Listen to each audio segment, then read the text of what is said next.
옛날 어느 시골 마을에 여색을 밝히는 선비가 있었다. 그는 아내와 첩도 모자라 여종까지 좋아하여 집안 사람 몰래 여종과 은밀히 즐기고 있었다. 하루는 무슨 일로 여종의 남편을 불러 이르는데 떡새야, 이리 좀 와보거라. 네, 주인어른. 저 건너 마을 김대감 댁에 심부름 좀 다녀오너라. 그리고 그동안 네가 집안 일을 많이 했으니 가는 김에 하룻밤 자고 읍내 구경도 하고 좀 쉬다 오너라. 내 여비는 넉넉히 챙겨주마. 네, 주인어른 감사합니다. 하지만 떡새는 주인의 시커먼 속내를 다 알고 있었다. 갑자기 별일도 아닌 것 가지고 하룻밤 잠까지 자고 오라니 아무래도 수상하구만. 그리하여 떡새는 다른 사람을 대신 심부름 보내고 그날 밤 부인 대신 자신이 방에 들어가 누워 이불을 뒤집어 쓰고 있었다. 밤이 깊어지자 선비는 이미 종이 출발한 줄 알고 아무 거리낌 없이 여종의 방에 들어갔다. 욕정이 일어난 선비는 이불 속으로 들어가서 아이고, 요 이쁜 것 그동안 내 참느라 고생 많았네. 선비는 한 손으로 이불을 걷고 종의 두 다리를 들어올린 뒤 허리를 꽉 끌어안는데 그런데 조개 대신 웬 도깨비 방망이가 부딪히는 것이 아닌가? 아니, 이것이 무엇이냐? 놀란 선비가 불을 밝히고 나니 이 모든 게 떡새의 계획인 것을 알게 되었다. 선비는 뭐라 둘러댈 말이 없어 오히려 떡새에게 호통을 치며 야, 이놈 떡새야. 종놈의 물건이 어떻게 그렇게 양반보다 크고 굵단 말이냐? 이런 고얀 놈. 그러자 떡새가 아니, 뭐라고요? 소인의 물건이 크고 작은 것을 양반이 알아 무엇합니까요? 별걸 다 간섭하십니다. 하니 당황한 선비는 다시 아무 말이나 둘러대는데 그러니까 그 무엇이냐? 마누라가 말하길 니놈의 물건이 내 것보다 크다 해서 한번 확인해 본 것이니라.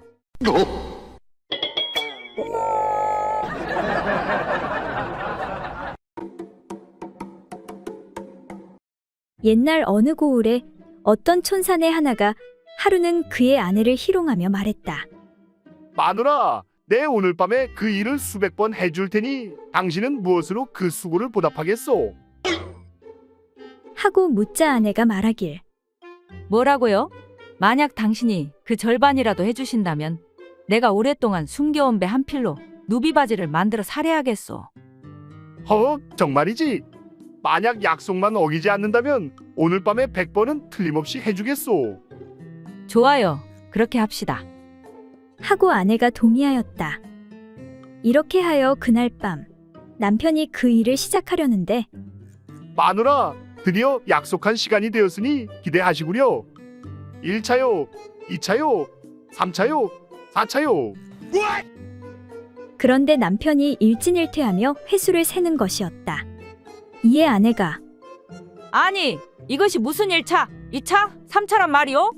이렇게 하면 1000번을 한다 해도 누비바지는커녕 호바지도 못 얻어 입을 줄 아시오.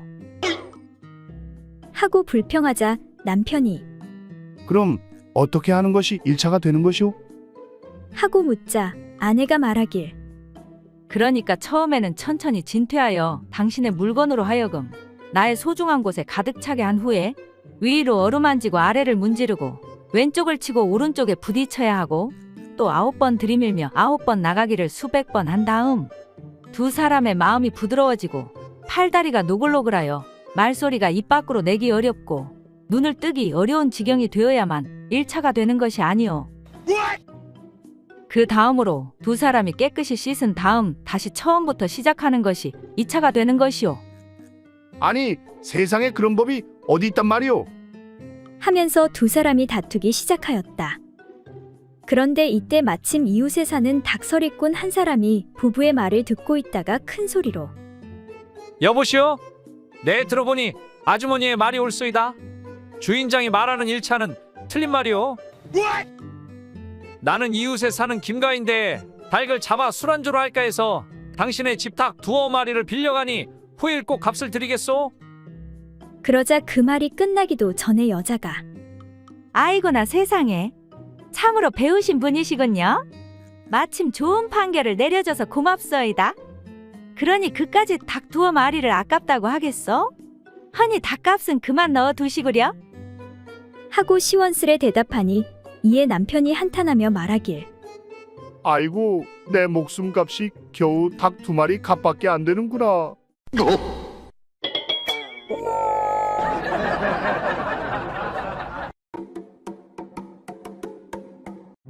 옛날 어느 마을에 어떤 집안에서 아름다운 며느리를 얻었는데 신랑은 아직도 많이 어려 며느리와 나이 차가 있었다. 그렇게 신부 집에서 혼인 예식을 치른 후 신랑만 먼저 집으로 데려오고 그 후에 태기를 하여 며느리를 데려오는데 그 사돈도 따라왔다. 그렇게 신랑 집 사람들이 사돈과 신부를 앉혀놓고 식사를 대접하는데 차린 건 별로 없지만 많이 드십시오. 그때 나이 어린 신랑이 여러 사람들 앞에서 손가락으로 신부를 가리키며 할아버지, 아버지, 저 여자 좀 저리 가라고 하세요. 너무 무서워요. 아니, 너의 신부가 아니냐? 대체 왜 그러는 것이냐? 그러니까 저 여자가 일전에 나를 눕히고는 팔로 꽉 끌어안고 다리로 나를 끼고 무겁게 내리누른 후에 자기의 오줌 누는 물건으로 밤새도록 내 것을 문지르면서 내 배 위에 올라타기도 하고 숨을 헐떡거리며 사람을 못 견디게 했단 말이라고요. 너 못하러 여기까지 또 왔니? 또 날 붙잡고 괴롭히려고? 아이고 무서워라. 이에 사돈과 신부가 민망해 어쩔 줄 몰라 하니 할아버지가 부럽다 부러워. 나는 문질러주는 마누라도 없는데 정말 부럽구나. 아이고 마누라, 왜 그리 빨리 갔소? 하며 어린 신랑에게 말하는데 얘야, 무서워 말거라. 그럴 땐 다 방법이 있으니 염려 말거라. 예, 할아버지, 그것이 무엇입니까? 신부가 또 문지르면 조금 참다가 그냥 오줌을 싸버리면 된단다.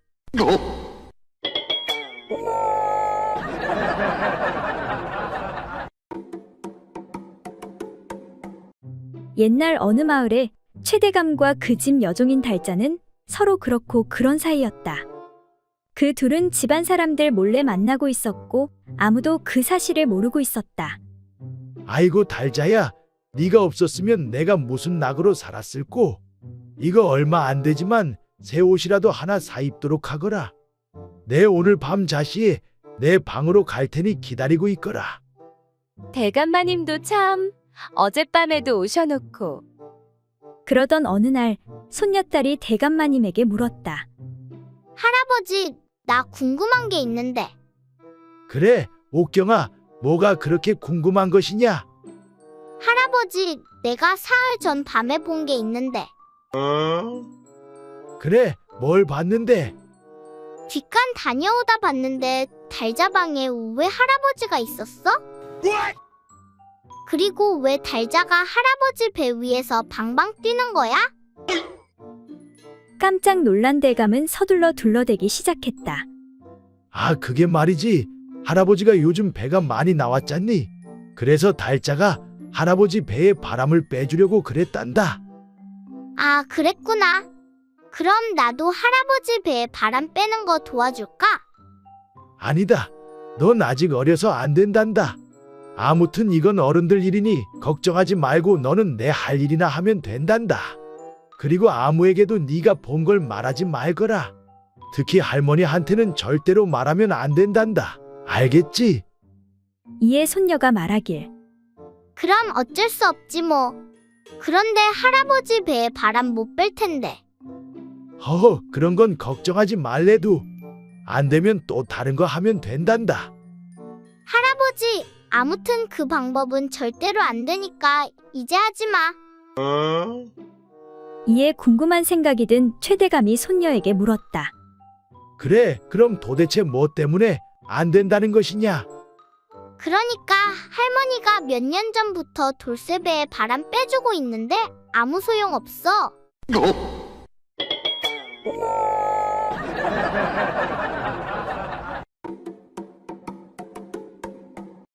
옛날 어느 마을에 어떤 부부가 살고 있었다.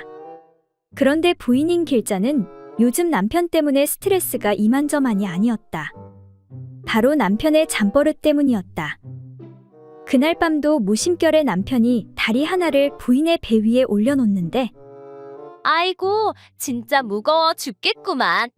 이 김장똥만한 장단지를 어찌 해야 될까? 제발 이것 좀 치워요. 도대체 잠버릇이 왜 그래요? 왜 자꾸 그 무거운 족발을 나한테 올리는 거예요? 거참 미안하오. 내 씨름하는 꿈을 꾸다 다리를 건다는 게 그만. 아주 숨이 턱턱 막혀 못 살겠어. 멀리 좀 떨어져서 자요. 알겠소. 정말 미안하오. 그리고 잠시 후 또 다리가 올라오는데 아, 진짜 이놈의 족발을 대패로 다 밀어버릴까 어쩔까. 다리 좀 치워, 이 양반아. 잠을 잘 수가 없네. 대체 왜 이러시오? 미안하네. 그런데 거참 너무한 것 아니오. 잠결에 그럴 수도 있지. 맨날 피곤하다고 집에 오면 밥만 먹고 바로 찍 뻗어버리고, 나 외롭다고 해도 달래주지도 않고 밖에 한번 나가봐요. 강아지들도 짝짓기 하고 있어. 그러니 내가 뭐 이쁘다고 당신 잠버릇까지 받아줘야 하오. 정말 미안하네. 요즘 일이 너무 많아 피곤해 그렇소이다. 그때 갑자기 남편은 이상한 생각이 드는데 근데 말이야, 거참 이상하네. 이상하긴 뭐가 이상하다는 것이요? 이상하잖아. 장단지보다 훨씬 무거운 내 몸 전체가 자네 위로 올라갈 때는 무겁다는 소리를 전혀 안 하면서 겨우 다리 하나 올렸다고 그렇게 무겁다고 떽떽거리니 말이야. 그러자 부인이 말하길 그거야 이상할 것도 없지요. 온전히 올라올 때는 안 무겁지. 가운데 지렛대가 단단히 받치고 있으니까. 이에 남편이 고개를 끄덕이며 아하, 그렇구나. 어쩐지 키 작은 뒷집 과부도 무겁다는 소린 안 하더라니깐.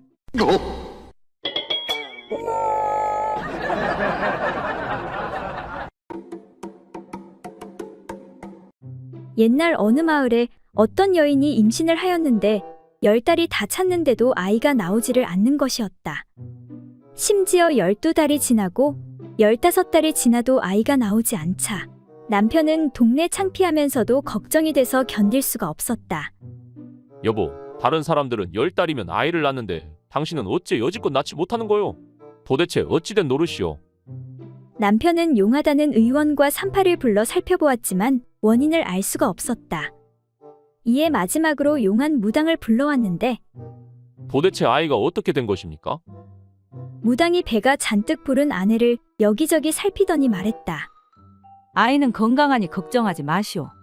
그런데 아이가 눈을 뜨고 뱃속에 자리를 잡고는 나오려고 하지 않고 있어.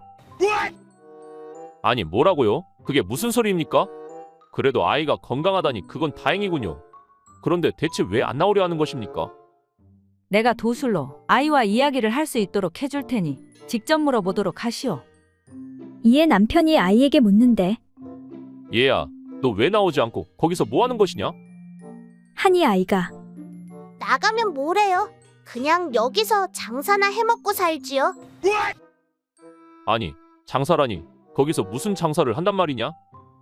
머리 상투 트는데 쓰는 망건 장사나 하려고요.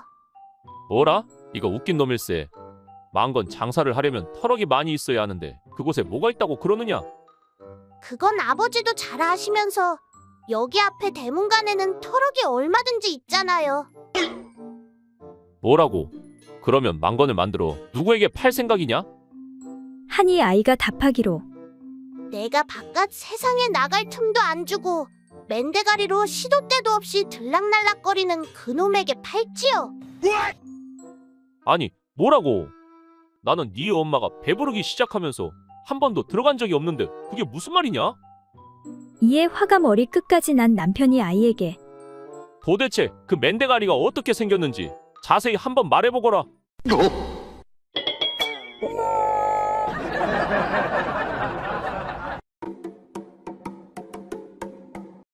옛날 어느 고을에 강첨지라는 사람이 있었는데 그에게는 아주 힘이 좋은 황소 한 마리가 있었다. 그래서 암소를 키우는 사람들은 모두 강첨진의 황소와 접붙이기를 하였다. 그러던 어느 날 박서방이 암소를 끌고 접을 붙이려고 강첨진해로 가게 되었다. 이보게, 오늘이 우리 암소 차례가 맞지? 뭔 저 붙이는데 한 달을 기다려야 되는구먼. 그런데 이상하게도 황소는 암소를 본 채 만 채 상대도 하지 않는 것이었다. 그러자 강첨지가 아이고, 이거 미안하게 되었네.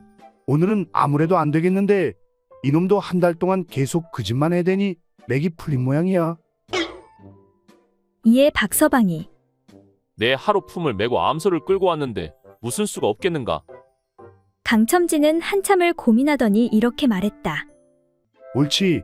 내가 예전에 동네 어르신들한테 들은 얘긴데 소가 필요했을 때는 뿔과 뿔 사이를 비벼서 문지르면 정력이 생긴다던데 한번 시험해보면 어떻겠는가? 이에 강첨지는 아내에게 쇠소를 가지고 오게 했다. 여보, 마누라, 광에서 쇠솔 좀 가지고 오시오. 그렇게 광에서 쇠소를 가지고 와 황소의 양미간을 몇 번 쓸어주었다. 그러자 신기하게도 황소의 정력이 불끈 솟아나 암소가 무사히 씨를 받을 수 있게 되었다. 아이고 고맙네 고마워. 거 참 희한한 방법도 다 있네 그려. 박서방은 흐뭇한 마음으로 집에 돌아갔다. 그리고 다음 달 이웃 마을에 사는 최 노인이 찾아왔다. 여보게 강첨지 잘 있었는가? 아이고 어르신, 오래간만에 오셨네요. 암소 접붙이려고 오셨습니까? 마침 우리 황소가 열흘 넘게 그 짓을 못해서 안달이 나 있으니 문제없을 것입니다. 그러자 최 노인이 말하길 아니 그게 아니라 그러니까 내 부탁이 하나 있어 왔는데. 네 어르신, 말씀해 보십시오. 내 듣기로 자네한테 남자에게 좋은 묘한 쇠소리 하나 있다고 하던데 그것 좀 나한테 팔지 않겠나? 이 늙은이의 부탁을 꼭 좀 들어주시게 부탁하네. 그때 옆에 있던 강첨지의 아내가 화들짝 놀라며 어르신, 안 됩니다. 쇠솔은 절대로 안 팔아요.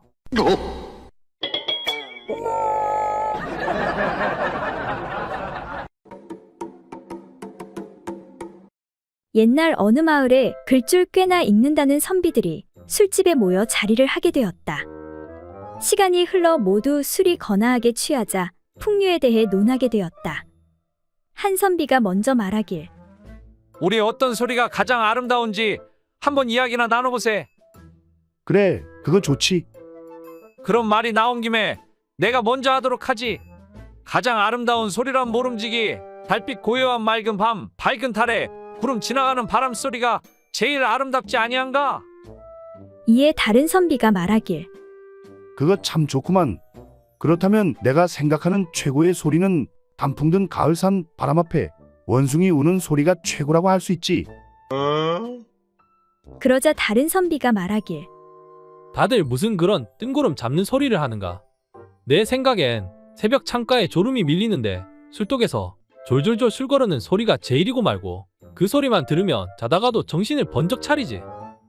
이어 옆에 선비가 말하길 다들 점잖은 척 하기는 우리들 사이에 무슨 체면을 따지시나. 내 생각엔 뭐니 뭐니 해도 가장 듣기 좋은 소리는 말이야, 야심한 밤 물레방앗간에서 들리는 가죽 방아 찍는 소리가 최고 아니겠는가? 그때 마지막 선비가 말하길 정말 자네의 재치는 못 당하겠군 그래. 모두들 말이 다 일리가 있지만 내가 가장 좋아하는 소리는 뭐니 뭐니 해도 누가 내 대신 술값 계산해 주는 소리라네.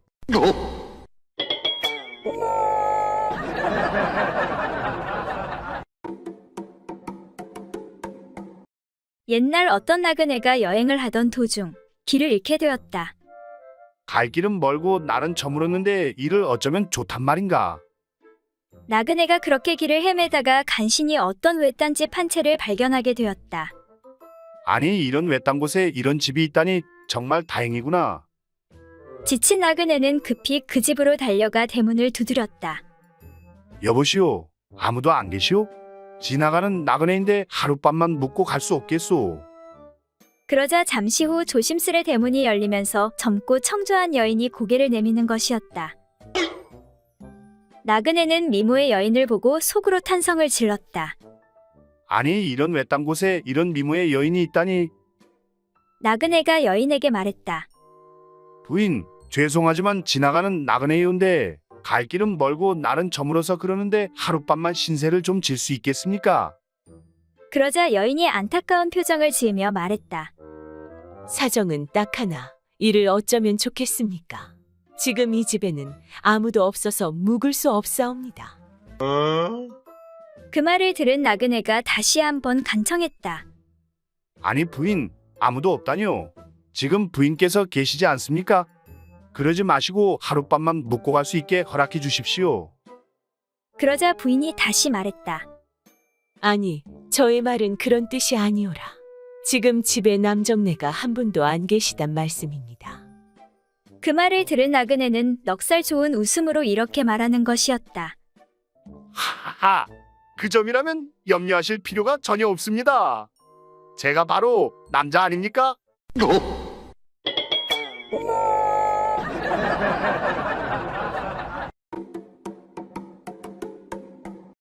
옛날 어느 마을에 금실 좋은 부부가 살고 있었다. 그러던 어느 날 갑자기 서방이 세상을 떠나게 되었다. 홀로 남은 과부 명자는 하루하루 통곡을 하며 슬퍼했는데 서방의 장례가 끝나고 시간이 지났어도 계속 애통해했다. 아이고 서방님, 나도 좀 데려가시구려. 나 좀 빨리 데려가시구려. 당신 없이 나는 더 이상 살아갈 의미가 없구려. 그렇게 1년 2년이 지나도 울음이 계속되자 이웃 사람들이 싫어했는데 이에 옆집 사내 팔보기가 아니, 아무리 그래도 산 사람은 살아야지. 저게 무슨 짓이야? 저 울음소리 때문에 잠을 잘 수가 있어야지. 저것은 분명 거짓 울음이 틀림없어. 내가 밝혀내겠소. 그리고 어느 날 밤 구름이 끼고 음침하며 보슬비까지 내리는 밤 팔보기는 명자의 집으로 가는데 그래, 오늘이야 말로 저 여인을 시험할 적당한 때로구나. 팔보기는 명자의 집에 몰래 숨어들어 절구공이를 부딪히는 소리를 내며 외쳤다. 마누라, 이복의 마누라, 나도 자네를 잊지 못해 이렇게 구천을 떠돌고 있네. 자네를 데려가려고 이렇게 찾아왔다네. 자네도 나와 함께 빨리 가도록 하세. 어서 방에서 나와 나를 따라오시게. 이렇게 몇 번을 소리치자 울고 있던 명자는 놀라 집 밖으로 나와 외치는데 여보 서방님, 물러가시오. 저리 썩 물러가시오. 다시는 오지 마시오. 아니, 매일 밤마다 자네를 데려가 달라고 그렇게 빌지 않았소. 나랑 함께 갑시다. 이러지 마시오. 나 더 살고 싶소. 그래서 어렵게 채소 장사하는 걸 당신도 아시지 않소? 그렇지. 그러니 어렵게 더 장사하지 말고 나랑 같이 저 세상으로 갑시다. 아니 돼요. 나 절대 안 따라갈 거요. 그러면 왜 밤마다 데려가 달라고 우는 것이오? 하니 명자가 우물쭈물하며 말하길 그건 날 데려가 달라고 우는 게 아니고 오이랑 가지가 싱싱한지 밤마다 시험하는 것이요. 그날 이후 명자의 울음소리는 더욱 커졌다고 한다.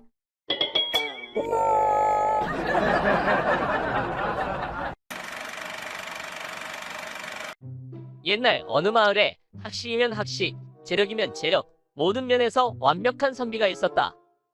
그런데 그 선비에게는 남들에게 말할 수 없는 한 가지 고민이 있었는데 그것은 바로 소중이가 너무 작다는 것이었다.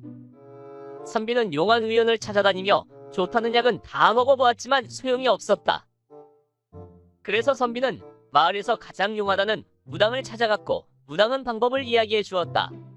밤 12시에 뒷산 약수터에 가면 도깨비가 나타나는데 그 도깨비에게서 좋아, 라는 말을 들으면 소중이가 커질 수 있어. 그래서 선비는 무당의 말대로 밤 12시에 약수터에 갔는데 과연 도깨비가 나타났다. 선비는 도깨비가 좋아한다는 술을 내밀며 도깨비님, 부디 이 술을 드십시오. 라고 말하니 도깨비는 기뻐하며 좋아. 라고 하며 술을 받고는 사라져버렸다. 다음날 선비는 무당의 말이 사실인지 소중이를 확인해 보았다. 그런데 세상이 정말로 소중이가 커진 것이었다. 선비는 뛸 듯이 기뻤다. 하지만 선비의 소중이는 워낙 작았기 때문에 평균 사이즈가 되려면 한 번 더 도깨비를 만나야 될 것 같았다. 그래서 다음날 밤 12시 선비는 다시 도깨비를 찾아갔다. 선비는 도깨비가 좋아하는 메밀목을 내밀며 도깨비님, 부디 이 메밀목을 드십시오. 라고 말하였다.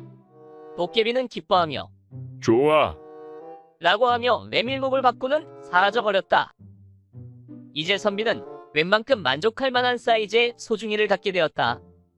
하지만 일생 동안 소중이로 너무 큰 스트레스를 받아왔기 때문에 선비는 마지막으로 한 번 더 도깨비를 만나보기로 하였다.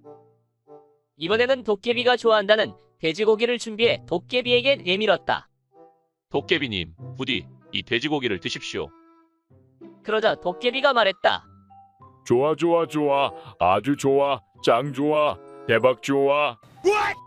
난 돼지고기를 가장 좋아한단 말이야. 그리고 다음날 선비는 안타깝게도 세상을 떠나고 말았다. 들리는 소문에 의하면 선비는 큰 뱀에게 깔려 죽었다고 한다.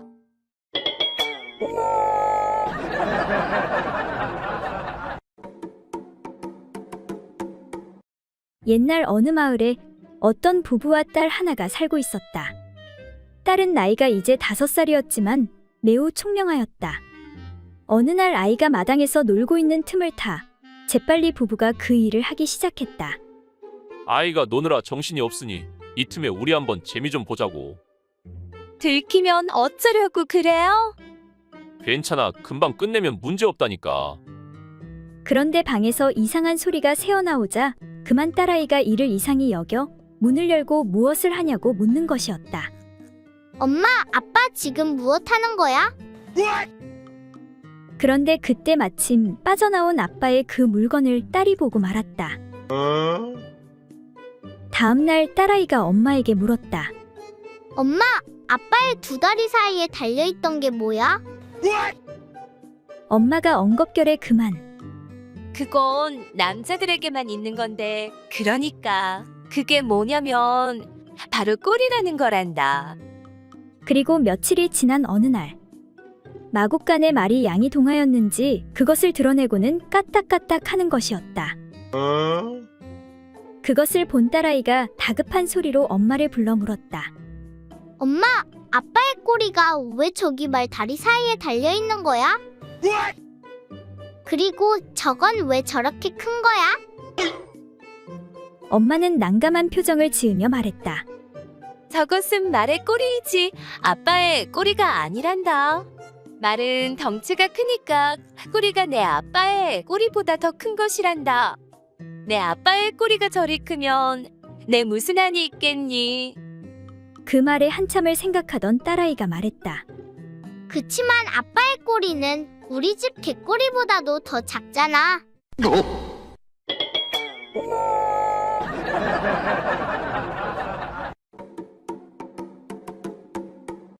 어느 대감댁에 간신히 까막눈을 면한 젊은 머슴 하나가 있었다.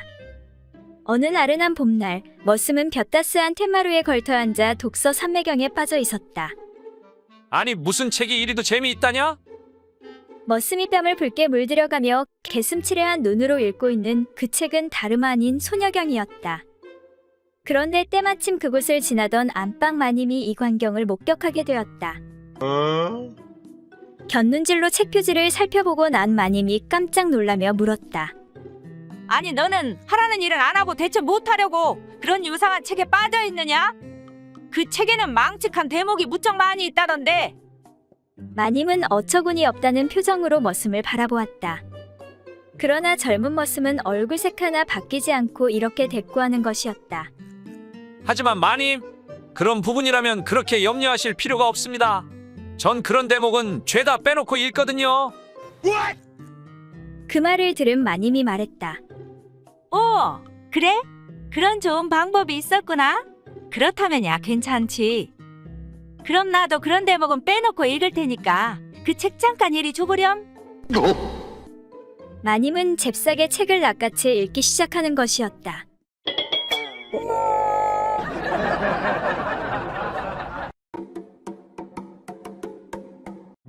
옛날 어느 마을에 대감댁 안주인인 이 부인은 넉넉한 살림에 자식 셋 모두 잘 키워 걱정거리가 없어 보였다. 그런데 이상하게도 늘 막내 아들에게만 미안한 마음을 품고 있었다. 어머니, 서당에 다녀왔습니다. 이제는 더 이상 배울 것도 없어. 내년부터는 혼자 공부해도 될 것 같습니다. 그래, 장하구나. 그래도 네가 머리는 아버지를 닮아서 정말 다행이구나. 근데 내가 늘 너에게 미안하구나. 어머니, 왜 자꾸 미안하다 하십니까? 낳아주고 길러준 것만으로도 감사하지요. 인물도 좋고 속도 깊은 막내 아들에게 이 부인은 미안한 이유를 말해주기로 마음먹었다. 이제 너도 15살이 되었으니 좀 있으면 장가가야 하지 않겠니? 그 생각만 하면 너에게 늘 미안하구나. 어머니, 무슨 말씀이신지요? 이어미가 장남 일복이를 가졌을 때 매일 밤마다 가지가 땡겨서 가지만 먹었단다. 그래서인지 일복이 바지 속에 가지만 한 것이 자리를 잡았지. 아무튼 정말 미안하구나. 어머니, 무슨 말씀인지 모르겠습니다. 일복이 형은 얼굴도 매주 같고 머리도 영 아니잖아요. 하지만 일복이 따라다니는 계집들이 동네 한 바퀴지 않느냐. 아, 그러게 말입니다. 정말 희한하네요. 이 부인은 계속 말을 이었다. 그리고 말이다. 둘째 이순이를 가졌을 때 이어미가 매일 밤 수박을 2통씩 먹었단다. 네, 그래서요? 그래서인지 둘째 이순이 저고리 속에 수박만한 것이 2개 달렸단다. 아무튼 정말 미안하구나. 무슨 말씀인지 모르겠는데요. 이순이 누님도 개구리 발가락처럼 생겼잖아요. 그래, 하지만 이순이 따라다니는 사내들 역시 동네 2바퀴지 않느냐. 아, 그러게 말입니다. 정말 희한하네요. 근데 이어미가 널 뱃속에 가졌을 때 말이다. 네, 어머니, 말씀해 보시지요. 이상하게도 번데기가 당겨서 종일 번데기만 먹었단다. 그래서 아무래도 이어미는 내가 장가를 못 갈까 걱정이 되는구나. 그 말에 놀란 아들이 말하길. 아, 그렇군요. 어쩐지 이상하다 했는데 그것 때문이었군요. 아무튼 이어미가 정말 미안하구나. 어머니, 그것 때문에 내 젖꼭지가 이렇게 큰 거였군요.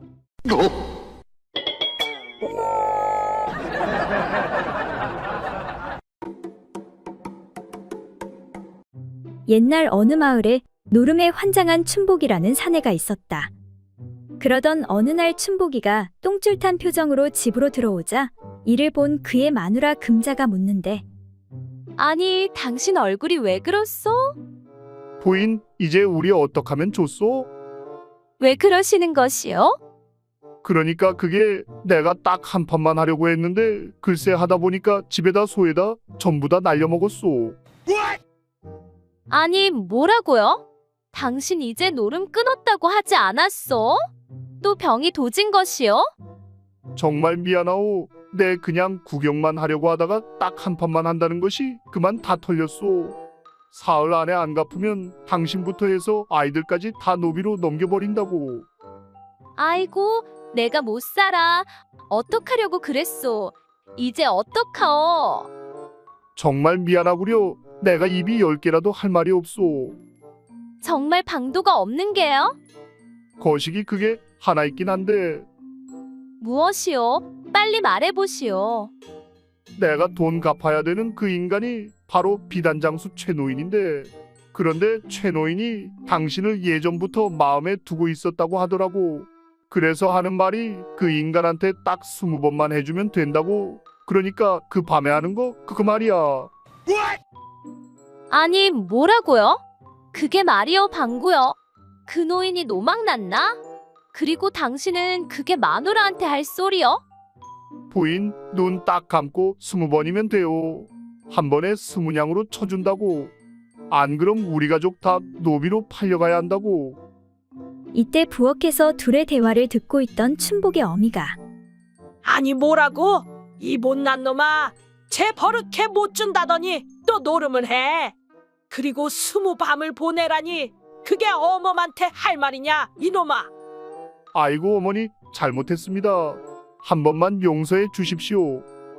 그래 이놈아, 그건 그렇고 비단집 최노인이라고 했지? 네 엄니, 그 양반이 엄니도 잘 안다고 하더라고요. 이에 잠시 생각하던 엄니가, 그래, 그렇담 걱정하지 말거라. 이 어미가 10년 전에 이미 다 해결했다.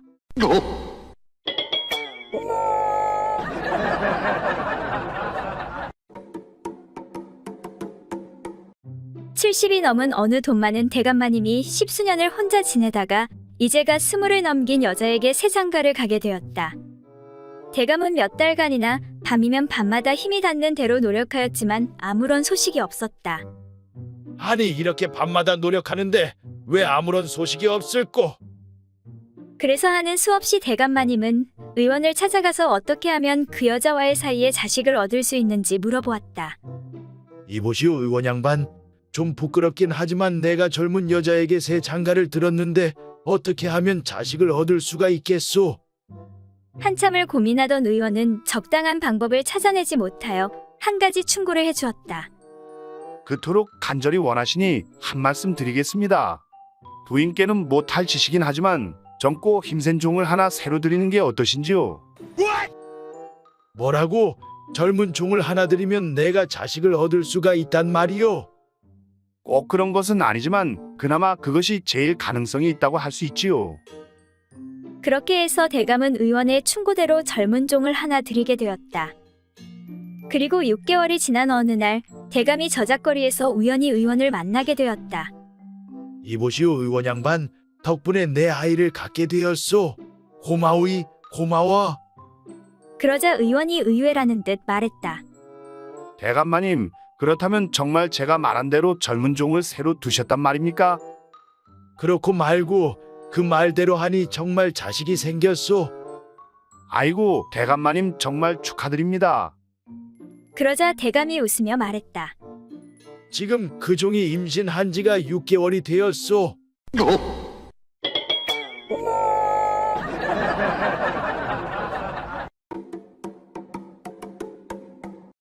옛날 한 거지 소년이 추운 겨울날에 이리저리 돌아다니며 구걸을 하고 있었다. 그러다 어느 과부가 사는 집 앞에 와서 덜덜 떨면서 주인 아주머니 계시나요? 불쌍한 거지인데 밥 좀 주세요. 그 꼴을 본 인정 많은 과부가 측은해하며 어메, 짠한 거. 얘야, 오늘은 우리 집에 와서 먹고 자고 가거라.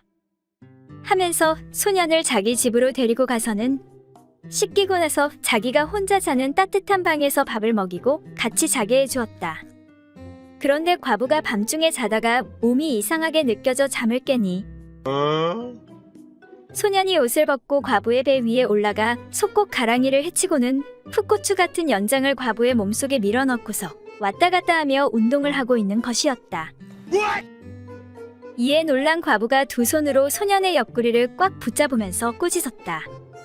야, 이 어린 거사! 왜 내게 이런 무례한 짓을 하는 것이냐? 내일 날이 밝는 대로 관아에 고발해 내 죄를 단단히 물어야겠다. 그러자 소년은 멈짓하며 몸에 힘을 빼고 아주머니 잘못했어요.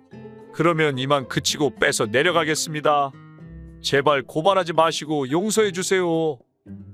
하면서 슬그머니 내려가려 했다. 그러자 과부는 얼른 소년의 허리를 힘차게 끌어안고 흔들면서 말했다. 이놈아, 그렇게 내 마음대로 넣었다가 도로 빼가면 더 무서운 포도청에 고발해 볼기를 맞게 하겠다. 이 말에 소년은 작은 소리로 아주머니, 그럼 빼지도 못하고 이대로 있을 수도 없고 어찌 해야 하나요?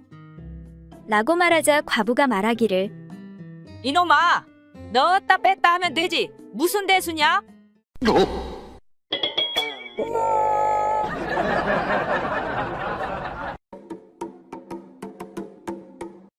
옛날 어느 고을에 한 쌍의 부부가 힘든 농사일을 마치고 집에 돌아와 저녁 식사를 하고는 집에서 편히 쉬고 있었다. 그러던 중 심심하던 남편이 부인의 엉덩이를 보고 나서 이렇게 말하는 것이었다. 아이고 마누라, 당신 엉덩이가 갈수록 펑퍼짐해지는구먼. 마당에 있는 제일 큰 김장떡하고 크기가 비슷하겠네 그려. 남편이 이와 같이 웃으며 부인을 놀림해도 부인은 못 들은 척하고 그저 자기 일을 했다. 그럼에도 남편은 재미를 붙였는지 이번에는 줄자를 가져오더니 줄자로 부인의 엉덩이 크기를 재보고는 장독대로 달려가서 장독대의 둘레를 재보고 다시 내려와서 말하길. 아이고, 사실이네. 당신이 이겼네. 이겼어. 확실히 당신이 이만큼 더 커. 이런. 그러면서 부인을 계속 놀려대는 것이었다. 어쨌든 그런 일이 있고 시간이 지나 밤이 되어 잠자리에 들 시간이 되었다. 그런데 그날따라 남편은 아내와 뜨거운 밤을 보내고 싶어서 평상시대로 아내에게 찝쩍거리기 시작했다. 그러자 부인은 몸을 옆으로 획 돌아누우며 말했다. 흥! 당신의 그 시들어 빠진 총각 김치 하나 담자고 나의 이 큰 김장독을 열 수는 없지. 이와 같은 처지에 놓인 남편은 말 그대로 되로 주고 말로 받은 꼴이었다. 이에 남편은 다 죽어가는 목소리로 부인에게 말했다. 아주머니, 그렇긴 해도 총각 거시기인데 한 번만 좀 열어주면 안 되겠소? 이렇게 해서 부부는 결국 화해하였다고 한다.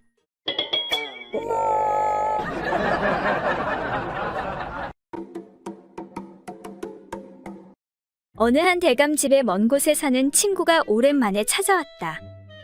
이에 주인 대감이 반갑게 맞이하고 사랑해서 큰 소리로 여종을 불러 이렇게 일렀다. 얘야, 이리 오너라. 사랑방에 귀한 손님이 오셨느니라. 예, 대감마님. 바깥 주인이 부르는 소리에 여종은 대답하면서 사랑방 쪽으로 나아가니 주인이 이렇게 시키는 것이었다. 얘야, 귀한 손님이 오셨으니 안에 들어가서 마님에게 말씀드려라. 송이 같은 것을 찢어서 맛있게 만들고 병아리 같은 것을 잡아 삶아서 술안주를 장만하고 술을 걸러 한상 잘 차려 내오도록 하거라. 예, 알겠습니다요. 그런데 대감마님, 그 송이 같은 것이란 어떻게 생긴 물건인지요?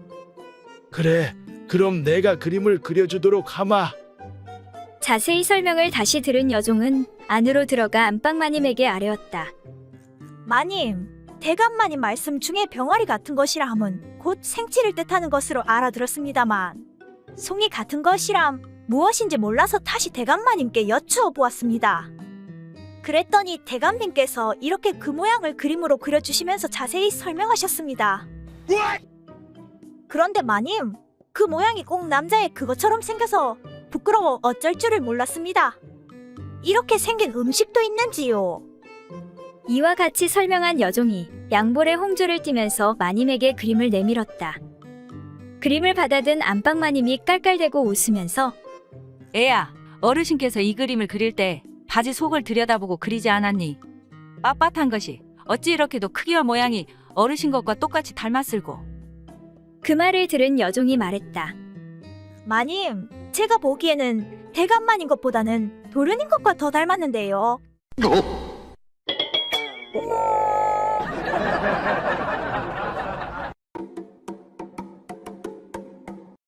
옛날 어느 소문난 만석군 양반댁의 어리석은 외동아들이 장가들 때가 되자 이웃 마을의 세 처녀가 서로 시집을 오고자 했다. 그런데 세 명 모두 가문이나 바느질 솜씨, 용모, 예절 등이 한결같아 며느리감으로 가려내기가 여간 어려웠다. 마침내 양반은 지혜를 가늠하기 위해서 세 처녀를 한자리에 불러 모아놓고 수수께끼를 냈다. 여자는 남자와 달라 입이 둘이 있느니라. 위에 있는 입 말고 아래에 입이 하나 더 붙어 있도다.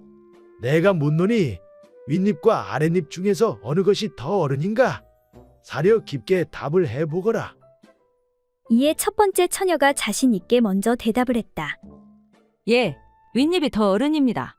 아랫입은 아직 이가 나지 않았는데 윗입은 이가 모두 났기 때문에 더 어른이라 할 수 있겠습니다. 그러자 두 번째 처녀가 답하길. 아닙니다. 아랫입이 더 어른입니다. 윗입은 지금껏 수염이 나지 않았는데 아랫입은 수염이 아주 무성하게 나 있으니 아랫입이 더 어른이라 할 수 있겠습니다. 세 번째 처녀는 말없이 다소곳이 앉아서 얼굴만 붉히고 있었다. 양반이 그 처녀에게 넌지시 눈길을 주며 그래, 너는 어느 쪽이냐? 하고 물으니 세 번째 처녀가 답하기를. 둘 다 틀리지는 않았지만 맞는 답이라고도 할 수 없습니다. 소저의 생각으로는 윗입이 더 어른입니다. 왜냐하면 아랫입은 평생 아기처럼 물려주는 젖만 빨아먹는데 윗입은 스스로 밥도 먹고 과일도 먹고 못 먹는 게 없으니 윗입이 더 어른이라 할 수 있기 때문입니다. 이를 듣고 양반이 말하기를 그럼 그렇지. 내 말이 옳도다. 음양의 이치를 제대로 아는 걸 보니 한지아비의 아내 노릇을 충분히 할 자격이 있도다. 하고는 무릎을 탁 쳤다. 이에 그 말을 들은 어리석은 아들이 말하길 그런데 아버지, 저는 젖이 안 나오는데 어찌하면 좋나요?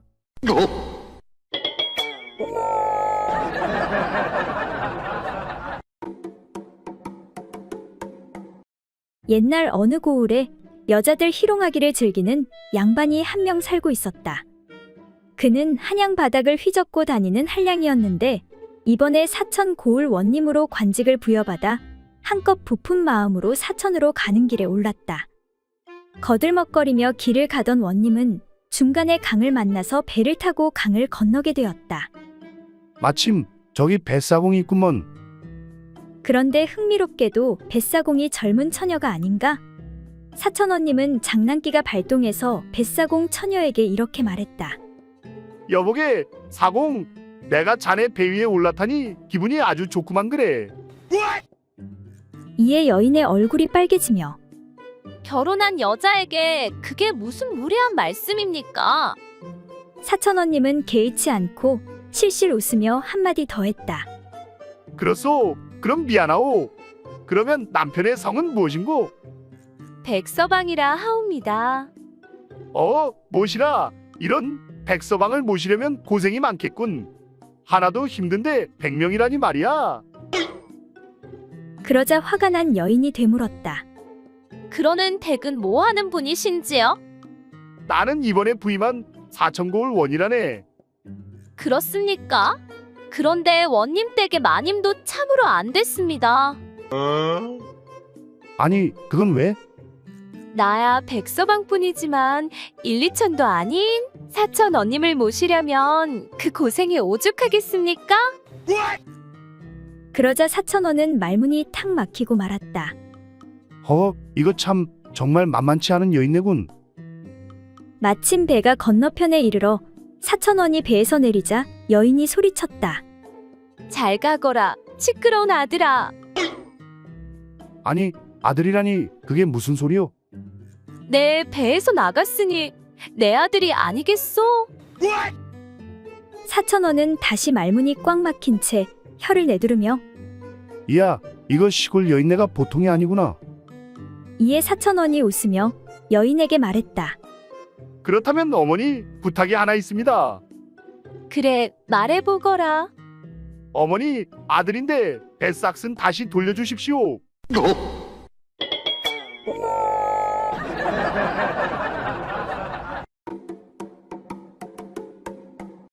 옛날 어느 한적한 시골 마을에서 여러 마리의 소를 기르는 농부네 집으로 나이가 지긋한 한 손님이 찾아왔다. 손님이 대문을 두드리며 말했다. 주인장 계시오. 있으면 잠깐 나와 보시오. 그 소리를 들은 그 집의 어린 딸이 나와 고개를 내밀었다. 아저씨, 무슨 일로 오셨어요? 손님이 꽤 심각한 표정을 지으며 물었다. 내 아버지 집에 계시냐? 잠시 손님을 살펴보던 어린 딸은 대답은 하지 않고 수다를 늘어놓기 시작했다.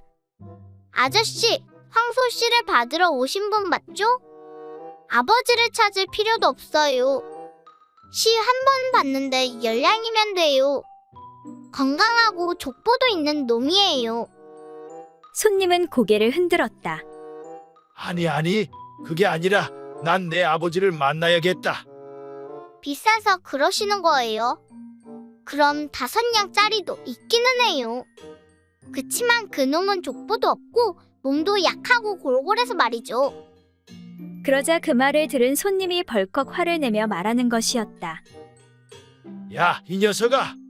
그게 아니라 내 오랍이 되는 놈이 내 딸을 임신시켰단 말이야. 그러니까 내 애비 집에 있냐 없냐?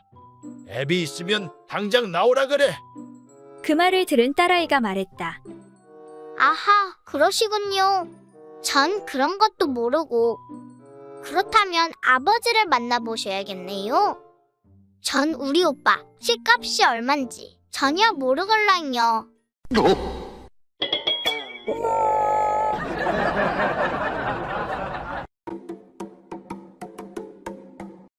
옛날 어느 마을에 가난한 양반 갑수는 오늘도 마누라에게 잔소리를 듣는데 여보, 살 다 떨어졌어. 가서 장사라도 하던지 아니면 도둑질이라도 하시오. 허구한 날 책만 보지 마시고 과거에 10번이나 떨어졌으면 이제 그만 포기하시오. 양반이 밥 먹여주는 것도 아니고 아이고 내 팔자야. 그러던 어느 날 갑수는 오랜만에 친구 만기리를 만나 한잔하는데 내 매번 자네에게 얻어먹어 미안하이. 친구끼리 미안할 게 뭐 있나? 여유되는 놈이 사면 그만이지. 근데 갑수 자네 얼굴이 왜 그리 어두워 보이는 겐가? 왜긴 왜요? 집에 있는 멧돼지 때문이지. 재수씨가 왜 그리 순하디 순한 여인이? 순하긴 그건 10년도 더 된 신혼 때나 그랬지. 그땐 그냥 막 내가 원하는 대로 누우라면 눕고 엎드리라면 엎드렸는데 지금은 그냥 한 마리의 사나운 야생 멧돼지라네. 나 무서워 죽겠네. 그나저나 자네 재수씨는 그렇게 자네한테 순종한다며. 집에 오면 발도 씻겨주고 밤새 봉사해주고 비결이 도대체 뭔가? 우리 마누라도 처음부터 그러진 않았지. 그러니까 그거 말하자면 좀 복잡하긴 한데 내 친구 중에 창식이라고 있거든. 그놈에게 어찌 다리 건너 겨우겨우 의원 한 명 소개받았다네. 그런데 그 양반이 그 무엇이냐 궁중 어휘까지 지낸 양반이라 한번 질려보려면 몇 달은 기다려야 한다고. 그래서 창식이한테 부탁해서 어렵게 겨우 만났지. 그런데 꼭 마누라랑 같이 오라고 해서 같이 갔거든. 그랬더니 그 의원이 내 마누라에게 부인이 자꾸 바가지 긁고 말 안 들으면 남편 정력이 날이 갈수록 감퇴하고 얼마 못 살 것이라고 하니 그날 이후로 순한 강아지가 됐지 뭐야. 역시 궁중 어휘까지 지낸 의원의 말이니 믿을 수밖에 없겠군. 이봐 친구, 나도 그 창식이란 친구 좀 소개시켜주게. 근데 자네는 좀 힘들 텐데. 아니 친구끼리 야박하게 왜 그러나. 소개는 시켜줄 수 있는데 근데 상담비만 50냥인데 자네 돈 있는가?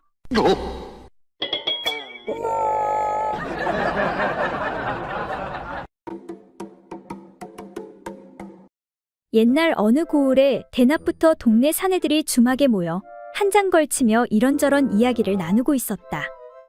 난 어젯밤에 3번이나 해주고 마누라에게 혼이 났다네. 당연하지. 자네 그 번데기 같은 물건으론 3번이 아니라 10번을 해도 혼이 날 걸세. 그러고 보면 춘식이 자네는 정말 좋겠네 그려. 이무기한 마리를 아랫도리에 달고 있으니 무슨 걱정이 있겠나. 허허, 꼭 그렇지만도 않다네. 내 어떻게 처자 하나 꼬셔서 한번 재미 좀 보려고 하면 다들 죽는다고 소리치고 야단이니 말일세. 그렇고 말고 너무 큰 것은 오히려 작은 것만 못하고 말고 나처럼 너무 크지도 작지도 않은 적당한 것이 가장 좋다고 할 수 있지. 춘식이 자네 물건은 치료를 받아야 하네. 그건 틀림없이 병일세. 자네가 아직까지 장가를 못 간 것 모르긴 몰라도 그 물건 때문일 걸세. 아마 자네와 함께 잠을 잤다간 그 어떤 여인네도 몇 날 못 살고 죽고 말 걸세. 사실은 나도 고민일세. 그래, 어떻게 하면 고칠 수 있겠는가? 그 말에 친구가 웃으며 말하길. 그거야 생각보다 아주 쉽다네. 먼저 술이 떡이 되게 마신 후 인사불성이 되었을 때 그 물건이 막대기처럼 빳빳하게 서기를 기다렸다가 미리 대기시켜 놓은 능숙한 목수에게 대패를 날카롭게 갈아 살살 깎아 다듬어서 작지도 크지도 않게 다듬어 놓게 하면 된다네. 그러면 그 짓을 할 때 매우 편하고 장가도 금방 가게 될 걸세. 그때 마침 옆에서 이야기를 듣고 있던 주모가 말했다. 이것들 보시오. 내 부탁이 하나 있는데 깎고 남은 대패밥은 나한테 좀 가져다 주면 안 되겠소? 주모, 뭐 때문에 그러시오? 뗄나무가 부족해서 그러는 것이오? 아니, 그게 아니라 우리 남편한테 좀 갖다 주려는 것이오.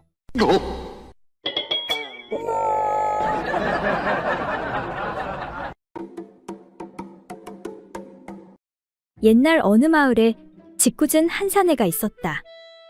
어느 날 이 마을 부녀자들이 초여름이 되어 폭포수 흐르는 계곡으로 물마중을 가는데 이 짓궂은 사내가 발가벗고 기름독에 들어갔다 나온 후 밀가루독에 들어가 몸에 밀가루칠을 잔뜩 한 다음 여인들이 물마중 가는 길가에 큰 고목나무 위에 앉아서 목소리를 우렁차게 꾸며 여인들에게 호통을 쳤다.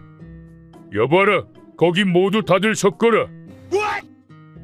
여인들은 옷을 곱게 차려입고 가다가 깜짝 놀라 모두 섰다. 나는 옥황상제님의 명을 받들어 하늘에서 내려온 금강역사인데 너희들 서방이 몇 명인지 제대로 다 말하거라. 내가 낱낱이 알고 있으므로 만약에 너희들이 제대로 말하지 않으면 너희들의 목이 단칼에 달아날 줄 알거라. 여인들이 금강역사를 가만히 바라보니 겁이 덜컥 났다. 머리에서부터 온몸이 허연게 금강역사를 한 번도 본 적이 없지만 정말 금강역사로 여겨 놀란 가슴을 간신히 진정을 시키고는 하나 둘씩 대답을 하기 시작하였다. 셋내는 둘이옵니다. 용서해 주십시오. 셋내는 아홉이옵니다. 용서해 주십시오. 셋내는 12이옵니다. 용서해 주십시오. 그런데 짓궂은 사내의 첨한 대답을 하지 않으니 그 여자를 향해 사내가 너는 서방이 몇이더냐? 하고 다시 호통을 치자 짓궂은 사내의 처가 말하길 셋내는 서방이 하나 반이옵니다. 사내는 하도 어이가 없어 여인들에게 모두들 가던 길을 가라고 이르렀다. 그 후 개울가로 달려가 목욕을 한 후 얼른 집으로 돌아와 시침을 딱 떼고 기다렸다가 돌아오는 처에게 물었다. 마누라, 물마중은 별일 없이 잘 다녀왔소. 그럼요. 아주 잘 다녀왔지요. 정말 아무 일 없었소. 사내가 묻자 처는 왠지 아침에 본 고목나무 위에 금강역사의 모습이 떠올라 거짓말을 할 수가 없었다. 속이게 되면 목이 달아날 것 같고 차라리 부끄럽지만 사실을 얘기하면 죽지 않고 살겠구나 싶어 실토를 하였다. 사실은 물마중을 가다가 옥황상제님이 보내신 금강역사를 만났는데 느닷없이 서방이 몇이냐 묻지 않겠어요. 거짓말을 하면 목이 달아난다고 해서 솔직히 말했지요. 다른 여자들은 서방이 둘이요, 9이요, 혹은 12이요 했지만 나는 서방이 하나 반이라고 했지요. 아니, 뭐라고? 하나 반? 예, 하나 반요. 어째서? 나는 분명 하나인데 하나 반이요? 반은 어떤 놈이요? 내가 오늘 아침에 우물가에서 머리를 감느라고 허리를 숙이고 있는데 웬 사내놈 하나가 뒤에서 살금살금 다가오더니 나의 소중한 곳에 거시기를 밀어 넣었다가 금방 빼고는 얼른 달아나 버렸어요. 이 말을 들은 사내는 깜짝 놀랐다. 자기 처에게 그 짓을 한 자는 바로 사내 자신이었던 것이다. 그렇다면 둘이지 어찌 하나 반이요? 이에 사내의 처가 다시 말하길 어떤 놈인지는 모르겠지만 그놈 거시기가 너무 작아서 그놈은 반쪽 서방이 아니겠어요. 이 말을 들은 사내는 아무 말도 할 수가 없었다.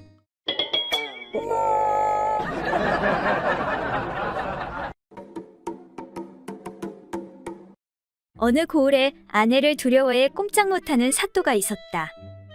하루는 자신이 거느리는 포졸들 중에서 자기처럼 아내를 두려워하는 사람이 있는가를 알아보고 싶었다.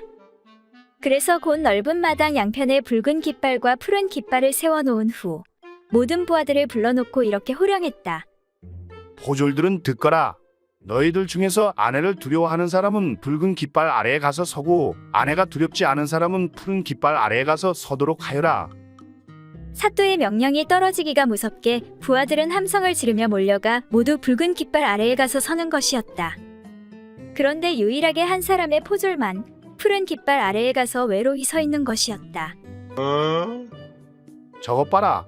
아내가 두렵지 않은 사람도 있기는 있단 말이지. 사또는 이렇게 중얼거리며 푸른 깃발 아래 홀로 서 있는 포졸 앞으로 나아갔다. 이 사람아, 자네는 정말 대단한 사람이로다. 남자들이란 안방의 이불 속에서 부부의 깊은 사랑으로 인해 부인에게 제압당하고 모두들 부인을 받들어 모시고 두렵게 여기는데 자네는 무슨 재주로 아내가 두렵지 않아 이 푸른 깃발 아래에 홀로 서 있는가? 정말 기특한 사람이로다. 허나 그 말을 들은 이 포졸은 엉뚱하게도 다음과 같이 대답하였다.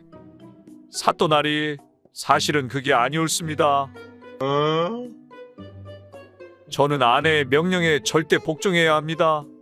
아내가 항상 주의시키기를 남자 3사람 이상이 모인 곳에는 절대로 가지 말라고 했습니다. 그래서 지금 살펴보니 붉은 깃발 아래 많은 사람이 몰려가 있어서 아내의 명령에 따라 아무도 없는 여기에 와 서 있는 것입니다.